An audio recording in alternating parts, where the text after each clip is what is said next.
Martes 18 de febrero del 2020. ¿Qué tal? Muy buenos días. Bienvenidos a su programa Contacto Directo. Empezamos, como siempre, revisando quiénes son hoy nuestros invitados. Nos acompañará José Valencia, el canciller de la República. El proceso para una culminación exitosa de un acuerdo de comercio e inversiones con Estados Unidos, el cuarto de al lado donde participe el sector privado en las negociaciones también. ¿Cuál es la ruta que tomará el gobierno? Lo vamos a revisar. También estará María del Carmen Maldonado, la presidenta del Consejo de la Judicatura, la competencia del Consejo en el plan Más Seguridad, la colaboración en temas de seguridad ciudadana, la competencia para que los abogados no obstruyan la justicia con recursos dilatorios. Lo conversamos. Y Enrique Pica, el vicepresidente del Consejo Nacional Electoral, porque continúan las discrepancias al interior del CNE, el presupuesto, aumento de rubros, el sistema informático.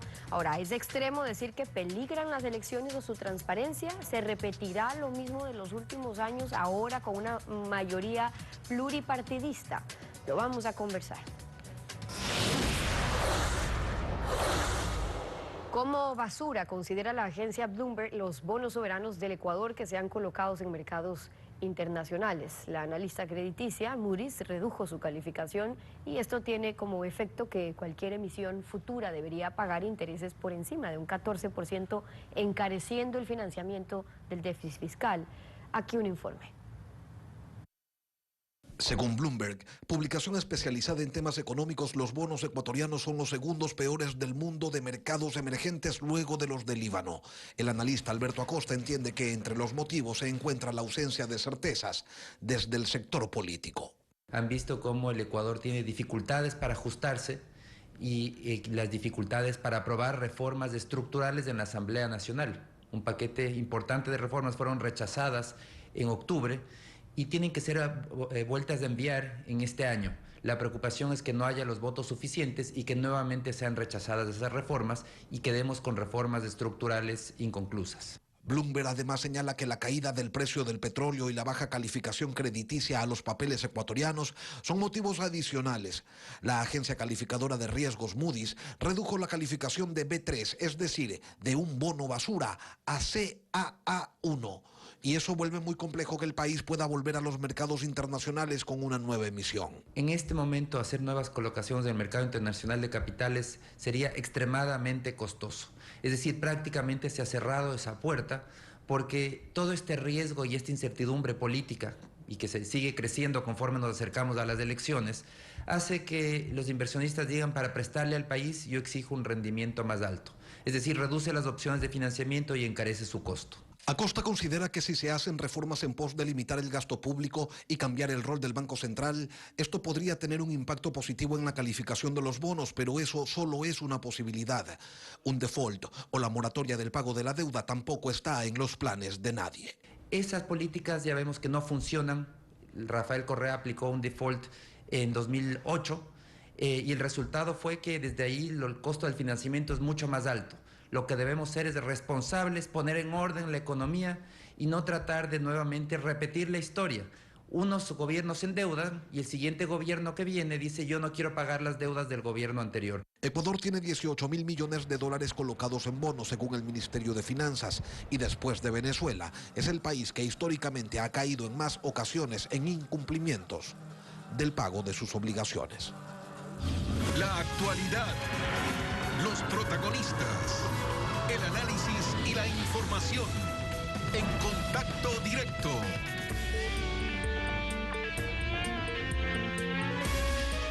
¿Qué tal, Alfredo? Buenos días, ¿cómo te va? Muy bien, Steffi, buenos días, buen día a todos. La cumbre Moreno-Trump fue la consolidación de un proceso más o menos largo de nueva orientación en las relaciones internacionales. José Valencia, canciller de la República, buen día, bienvenido a Contacto Directo. Buenos días, Alfredo. Muchos saludos a usted y a la teleaudiencia. Esta consolidación política internacional ha tenido varias acciones. Ruptura con el Grupo ALBA, UNASUR y con Maduro. Fin del asilo a Assange, reconciliación con el Sistema Interamericano de Derechos Humanos y con el Fondo Monetario Internacional y organismos multilaterales de crédito. El acuerdo de comercio e inversiones con la primera potencia mundial ¿Sería la culminación de este proceso que se consolida? Sería una culminación, creo yo, de un proceso de apertura del Ecuador y reconexión con algunos de sus importantes socios económicos, en este caso con los Estados Unidos, que como bien sabemos es el principal socio comercial del Ecuador. De esta manera estaremos alcanzando las metas que el presidente Moreno en política exterior se ha fijado, de establecer nexos y vínculos con todos aquellos actores internacionales que importan al Ecuador, que benefician a sus intereses y que ayudan al desarrollo interno del país. Para el acuerdo de comercio e inversiones hay estándares internacionales practicados en la Organización Mundial del Comercio. El Ministerio de Comercio Exterior hará la negociación conjuntamente con Cancillería o junto a Cancillería. Va a ser una negociación que del lado ecuatoriano involucre a varias entidades del Estado, pero también diría yo a actores sociales. Una negociación, usted conoce muy bien respecto de este tipo, además con un país como los Estados Unidos, entraña el poner casa adentro una serie de elementos alineados con miras a alcanzar un objetivo específico y a su vez, por supuesto, interactuar con una contraparte única, Estados Unidos, que también tiene distintas organizaciones, organismos que dentro de Estados Unidos van a estar funcionando. Entonces, es un tema complejo, una negociación que en última instancia el gobierno nacional aspira que represente el interés central del Estado y defienda, por supuesto, aquellos planteamientos delicados, especiales de sectores de la economía ecuatoriana. El interés nacional en un buen acuerdo de comercio e inversiones con Estados Unidos exige transparencia. Para este tipo de negociaciones hay estándares internacionales como por ejemplo el cuarto de al lado para el sector productivo privado. En este caso, ¿cómo se integrará el equipo negociador? ¿Hay ya alguna definición al respecto?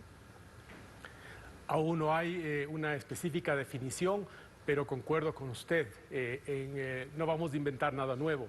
Ha habido muchas negociaciones de este tipo dentro de nuestra región y también a nivel internacional, a nivel mundial. El cuarto de al lado, es decir, esta interacción con el sector privado que directamente tiene algo que decir en torno a este acuerdo comercial, va a ser un mecanismo indispensable, justamente por lo que le señalaba hace un momento, por el interés del gobierno nacional de tener una posición del país que tenga en cuenta los puntos de vista de todos los actores relevantes.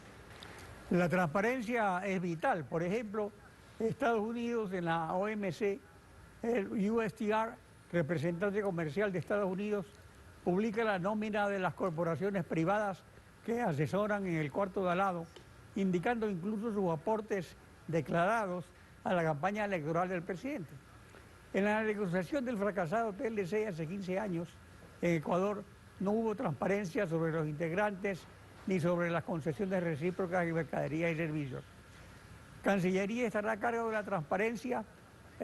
¿Usted se hacía referencia a que estarían también organizaciones sociales o solamente estarán el sector privado productivo y el sector público?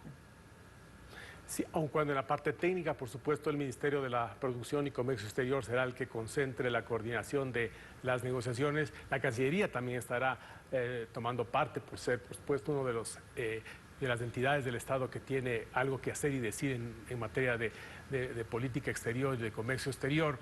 La transparencia a la que usted alude es un modus operandi que ciertamente endosa el gobierno nacional.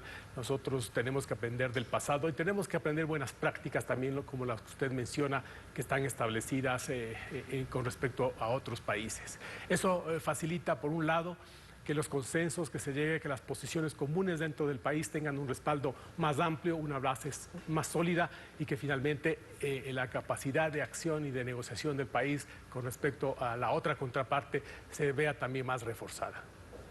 En el marco de esta visita presidencial a Washington, usted y el ministro de Defensa se reunieron con la presidenta de la Comisión Interamericana de Derechos Humanos.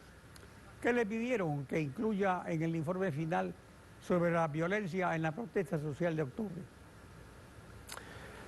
Nosotros solicitamos la reunión y lo hicimos porque tenemos una real preocupación por los métodos de trabajo de la Comisión Interamericana. Así se lo expresamos a la señora presidenta, a la señora Esmeralda Rosemena, y nuestra preocupación va por el lado de que en lo que corresponde al informe del Ecuador hallamos muy poca objetividad, muy poco uso sistemático de metodologías para llegar a determinaciones como, por ejemplo, el supuesto uso excesivo de la fuerza.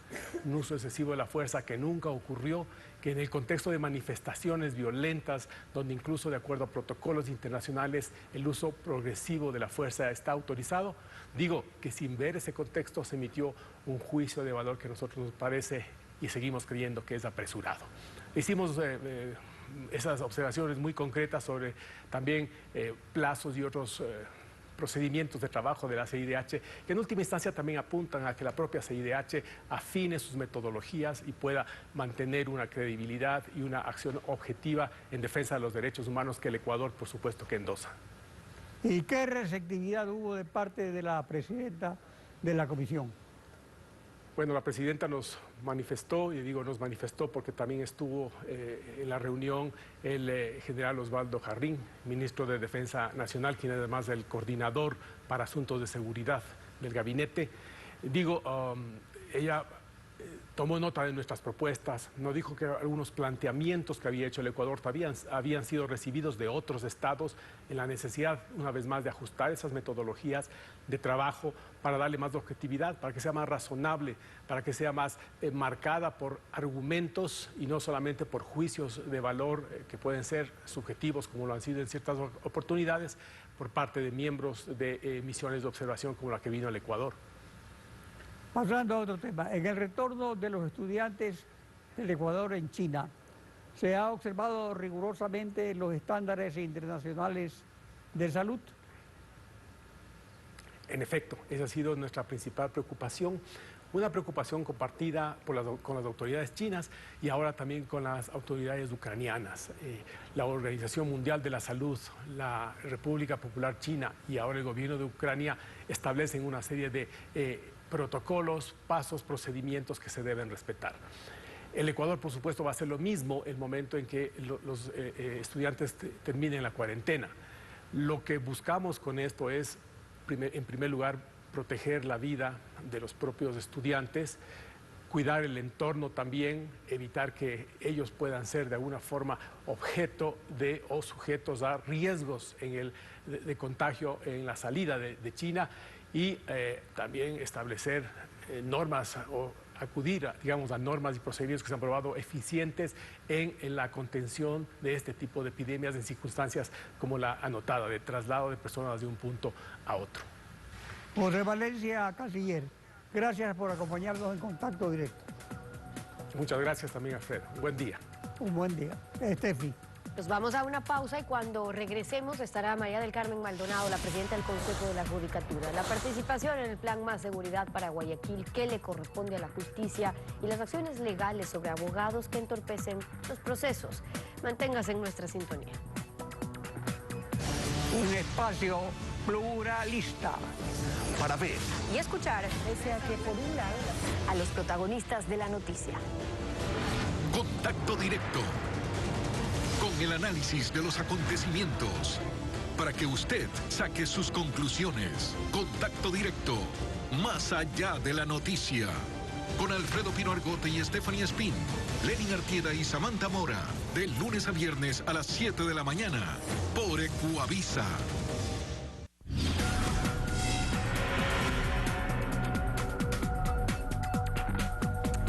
María del Carmen Maldonado, presidenta del Consejo de la Judicatura, bienvenida a Contacto Directo.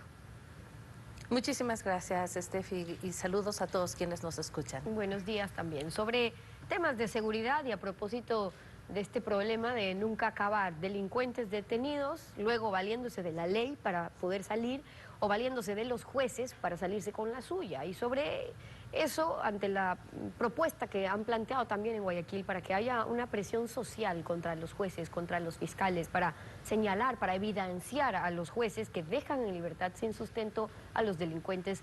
¿Qué posición tuvo la Judicatura sobre esto? Bueno, en primer lugar, indicarles a los ciudadanos que esa es una situación que sin duda nos preocupa y también que nosotros tenemos una competencia que es respecto a la parte administrativa y disciplinaria de los jueces. Y en ese ámbito pues hemos hecho bastante. En ese ámbito durante el año 2019 hemos destituido a 34 jueces por asuntos administrativos. Hemos destituido a 11 fiscales, a 5 defensores públicos y a 26 servidores administrativos. Hemos analizado el comportamiento administrativo disciplinario de más de 500 servidores, entre jueces, fiscales, defensores y servidores administrativos. Es decir, nosotros estamos cumpliendo a cabalidad con nuestra misión como órgano de gobierno, administración, vigilancia y disciplina de la función judicial. ¿Cuáles han sido las mayores causas, doctora, en esos casos a los que usted se refiere, digamos en esas destituciones, para marcar la diferencia cuando en las competencias que le refiere el Consejo de la Judicatura, como usted bien dice, en la parte administrativa, pero también disciplinaria? Entonces, ¿en qué casos? Claro, tenemos varios casos. Por ejemplo, nosotros en Guayaquil hemos destituido a una sala, a la sala penal, debido a que crearon una nueva figura a través de este habeas corpus preventivo, concediendo al peticionario, y esto fue apelado ante la Corte Nacional, y fue precisamente la Corte Nacional de Justicia la que determinó el error inexcusable, porque nosotros en este Consejo de la Judicatura no estamos procediendo con el error inexcusable porque somos el órgano administrativo. Esto tiene que calificarlo dentro del proceso un órgano jurisdiccional, y lo calificó la Corte Nacional, y como califica la Corte Nacional, nosotros inmediatamente procedimos con la destitución. Ese también es, a los ciudadanos que nos escuchan, un caso muy importante de que los jueces tienen sus propias facultades correctivas, y los jueces también de instancias superiores pueden y deben corregir lo que no se ha fallado en derecho en las instancias inferiores. Ahora, son los propios jueces. Hace usted esta diferencia porque recuerde usted que se criticó, sobre todo en las anteriores administraciones, justamente el que puedan valerse de instrumentos o el mismo error inexcusable para poder manipular, cambiar, destituir, poner a jueces cuando no les corresponde de ninguna manera evaluar ninguna sentencia, sino en el tema administrativo, cuando se impuso esta figura de error inexcusable, fueron muchos los casos en los que se dijo que caían justamente en ese error, pero hay que ver si es que luego respondía para favorecer o no los intereses de un gobierno de turno o de un consejo de la judicatura de turno. Entonces, en eso no están cayendo. Exactamente, sin duda alguna, esta administración del Consejo de la Judicatura no ha usado el error inexcusable, sino en 3 ocasiones, y en las 3 previa declaratoria judicial. Plantearon un monitoreo, acá volviendo al tema de Guayaquil, para dar seguimiento a estas causas de las que hablábamos. De hecho, desde la alcaldía se dijo contratar estudios jurídicos privados, y habría que ver si son abogados, que luego no pueden ser juez y parte cuando tienen intereses en casos en la justicia como para acusar a jueces. Pero podría ser la academia. En fin, lo que decían es lograr acusar de prevaricato a quienes liberan a los detenidos. En efecto, esa fue una posición de la señora alcaldesa de Guayaquil, y fue un planteamiento que le correspondió hacer a ella precisamente frente a la problemática. Pero ¿cuál ha sido la posición también desde el Consejo de la Judicatura a propósito de ello? Es decir, que se vea la necesidad entonces ciudadana de señalar de qué está pasando con jueces y fiscales, cuando en teoría existen los procedimientos que tienen que funcionar en la propia justicia y en las distintas instancias justamente para que eso no pase.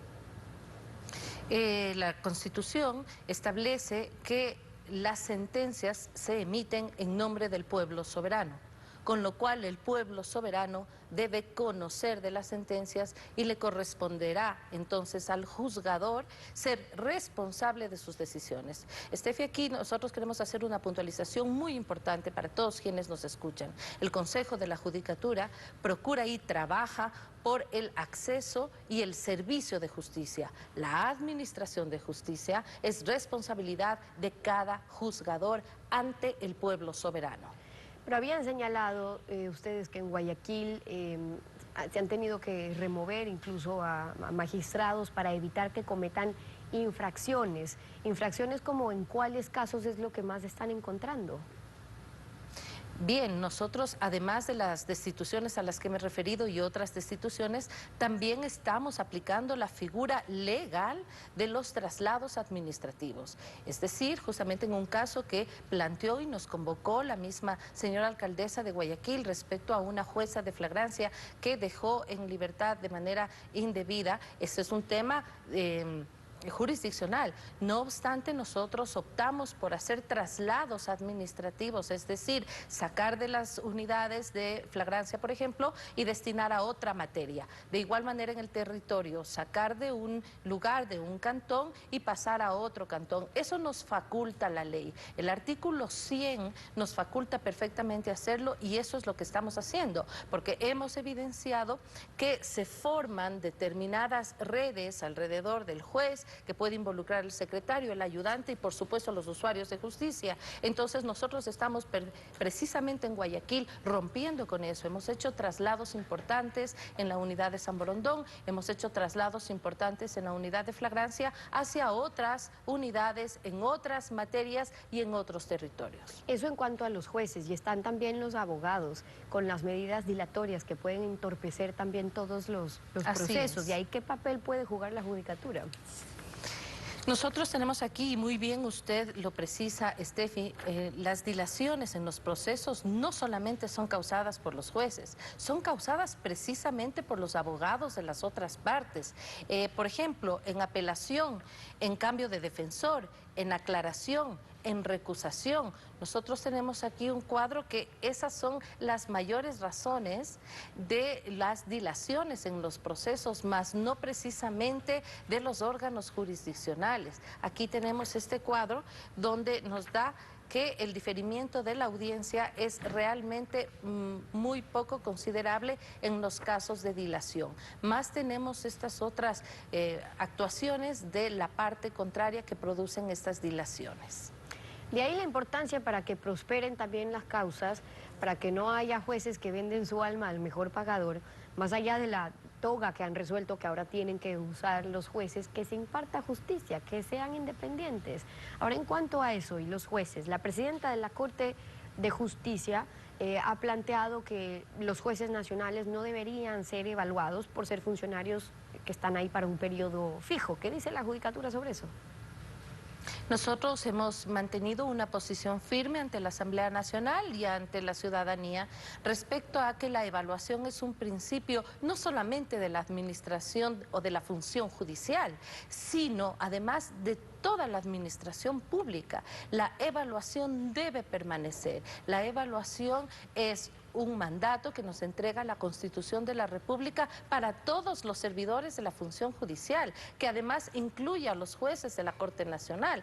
Por lo tanto, mal se podría pensar en una reforma legal cuando es la propia Constitución de la República la que faculta al Consejo de la Judicatura, en su artículo 181, a dirigir los procesos de selección, ascenso, evaluación y sanción de todos los servidores de la función judicial. Lo que sostenía la Corte es que los jueces y los conjueces de la Corte Nacional tienen este periodo establecido de 9 años y que el hecho de que no sean evaluados por el Consejo de la Judicatura no significa que no se puede revisar sus actuaciones en lo que respecta a expedientes administrativos o en su defecto que la Corte Constitucional puede revisar también la motivación de los fallos que emiten, es decir, las dudas que habría de que sea un consejo de la Judicatura finalmente quien haga la evaluación, porque podría responder también a favoritismos.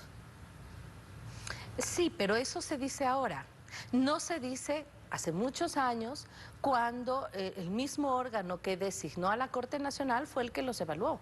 Eso se dice recién ahora, recién hoy, que es otras personas que integramos ese órgano, es que se cuestiona el proceso de evaluación que no se cuestionó en el año 2014 para la primera renovación parcial, que fue en el 2015 y que fue precisamente a través de un proceso de evaluación. Nosotros pedimos a la ciudadanía y a la Asamblea Nacional que respalden el hecho de que el Consejo de la Judicatura pueda seguir evaluando. Y solamente por poner un ejemplo, nosotros tenemos el caso de un juez que estamos investigando que tenía acciones o actividades contrarias a las de un juez pese a que el propio Código Orgánico de la Función Judicial establece el principio de dedicación exclusiva de todos los servidores de la función judicial, muchísimo más allá tratándose de un juez de Corte Nacional. Eso podemos hacerlo gracias al proceso de evaluación que se realizó para esta renovación de la Corte Nacional que tuvo lugar en el año 2019, en esta gestión. Las observaciones de María del Carmen Maldonado, la presidenta del Consejo de la Judicatura, acompañándonos hoy en Contacto Directo. Muchas gracias por haber estado con nosotros. Gracias a ustedes. 7 de la mañana con 30 minutos. Tenemos que ir a una pausa y cuando regresemos estará Enrique Pita, el vicepresidente del Consejo Nacional Electoral. Vamos a hablar sobre la reducción del presupuesto para las próximas elecciones. ¿Responde a la realidad? ¿Es un pretexto para opacar el proceso electoral? Lo vemos al volver. No se vaya.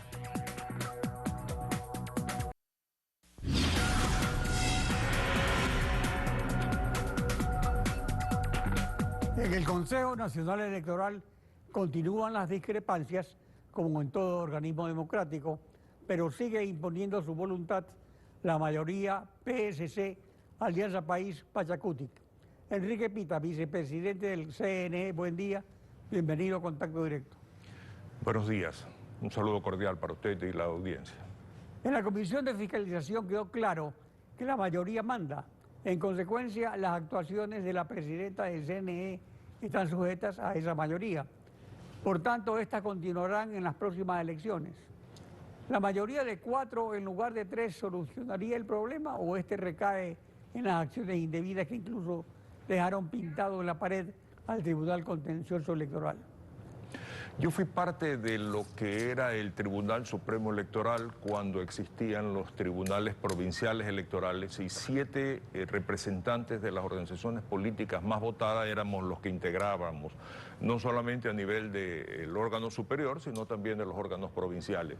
Y definitivamente era mucho más complicado que se unieran voluntades en beneficio de o en detrimento de alguna situación de carácter electoral, por supuesto, porque pues se necesitaba 4 de 7, perdón. Hoy, con 3 voluntades de 5, es muy fácil pues ajustarse para confirmar estas mayorías en detrimento de quienes puedan tener la razón, puedan tener los argumentos pertinentes, pueden tener la experiencia del caso, pero que obviamente los intereses personales... ¿Quién determina la mayoría, la ley o el reglamento, de que sean 3 y no 4, por ejemplo? La norma, la costumbre, una mayoría... Solo la costumbre, es decir, que puede haber un acuerdo para que sea otra la mayoría. Lamentablemente es la práctica, ¿verdad? Si tenemos 5, en este caso 5 consejeros, la mayoría es de 3, así que ahí no hay cómo discutir. Bueno, pero hay varias mayorías, mayoría simple, mayoría absoluta, mayoría calificada, mayoría ponderada. Pero para este caso es la mayoría simple de número. 3 toman las decisiones y los otros 2 consejeros, en este caso, pues lo que tenemos es que allanarnos a esa voluntad. La existencia de mayorías y minorías no es lo que permite conocer cuando algo va mal, no es peor que no haya minoría, lo malo es no rectificar. Estoy totalmente de acuerdo con usted. Lamentablemente esa es una situación que no solamente en la función electoral se da, en otros cuerpos colegiados. Sin embargo, en este caso específico, no obstante que los argumentos, las razones, las explicaciones que se pueden dar en un momento dado en relación a las decisiones que toma una mayoría, que en no pocas ocasiones, simplemente no se discuten. Simplemente se vota a favor de informes que vienen previamente elaborados.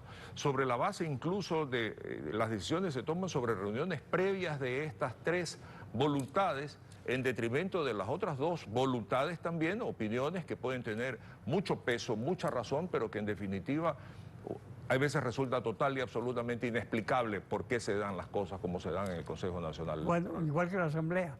Las discrepancias que ahora surgen en torno a presupuesto y elecciones giran sobre el sistema informático básicamente.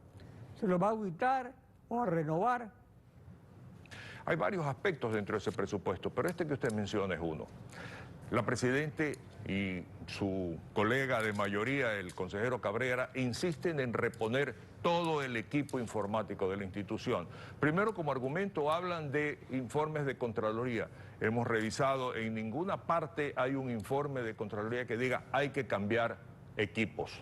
Segundo, Los equipos funcionaron bien en el 2019 y respondieron a una carga y a una demanda de información mucho más grande de la que hoy se va a demandar cuando se vote solamente por lista o cuando hay menos candidaturas. Por lo tanto, lo que hay que hacer es una auditoría de los equipos, que en algún momento dado se pueden estar complementando con algún equipo nuevo, sí, es verdad, o repotenciándolo. Pero el sistema informático realmente depende de todo. Padrones, activo y pasivo, conteo, reconteo, escrutinio, información, conteo rápido.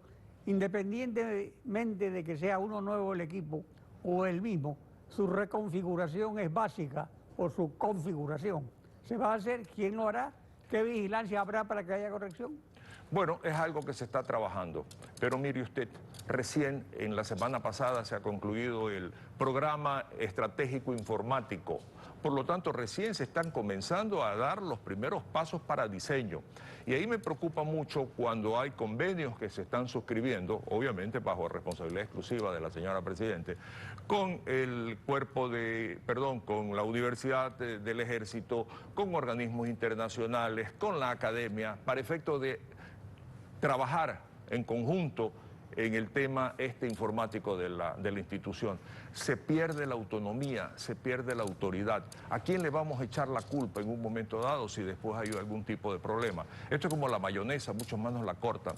La institución tiene la capacidad, tiene los funcionarios, hay que dejarlos trabajar sobre la base de, obviamente, con la experiencia y el conocimiento de qué se requiere para un proceso y cómo se tiene que manejar un proceso, ellos puedan hacer los programas pertinentes. Usted anteriormente se refirió a que seguramente no se necesitan nuevos equipos, que los equipos viejos respondieron al trabajo de las elecciones anteriores, pero los resultados no respondieron a las expectativas. No hubo información, hace 50 años se sabía el resultado, ahora ya no se sabe la misma noche, hay reclamos sobre escrutinios, hay una serie de problemas. No son los equipos los que fallaron. Fueron los controles previos, fue la capacidad que en algún momento dado se dio para el sistema de información contratada con el CNT. No estuvieron bien programadas las diferentes actividades que se relacionaban con esto tan importante que era la información. El proceso electoral, lo cual significa el conteo de las papeletas como se fueron generando en las juntas receptoras de votos, fue bueno, fue normal, se dio en una forma eficiente.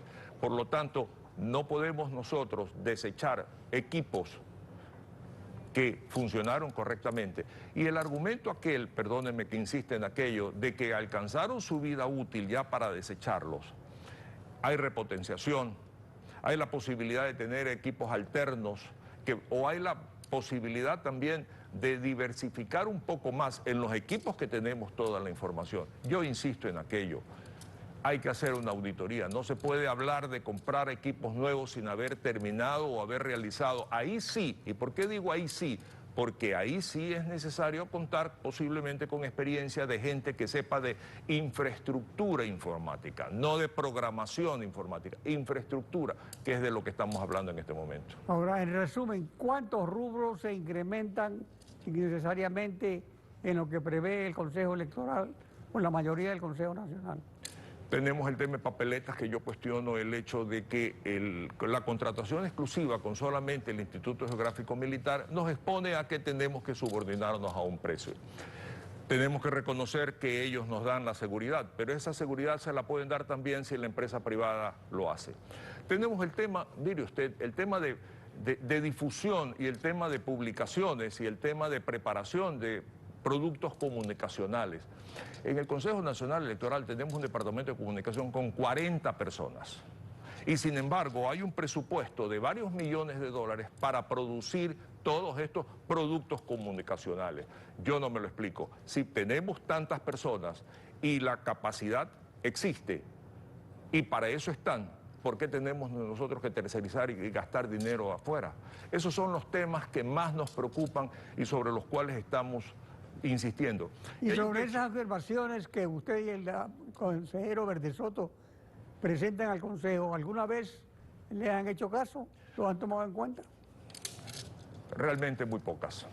Debo confesar que muy pocas. En este caso de lo que estamos hablando por ahora, todavía no tenemos una respuesta porque no hemos entrado a discutir los 5 consejeros sobre el asunto. Pero hay asuntos, digamos, muy graves. Vivimos en un sistema que durante 10 años fue un sistema fraudulento, que se está ahorita llevando a cabo un proceso penal, el de sobornos y cohechos, de financiación indebida. ¿Cómo se cumplirán acaso las reformas electorales o quedarán como pintadas en la pared?